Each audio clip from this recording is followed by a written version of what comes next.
किताबे हयात से ज़ुबूर 120 दगाबाज ज़ुबान से रिहाई।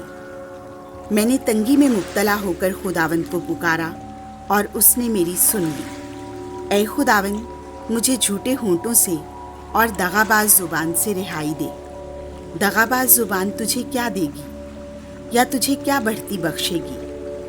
ज़ोरावर के तेज़ तीर और रित्मा की लकड़ी के अंगारे। मुझ पर अफसोस कि मैं माशिक में मुसाफिर हुआ हूँ और क़ैदार के ख़ैमों में बसता हूँ। मैं ज़्यादा मुद्दत तक सुलह के दुश्मनों के पास रहा हूँ। जब मैं सुलह की बातें करता हूँ तो वो जंग के लिए आमादा हो जाते हैं।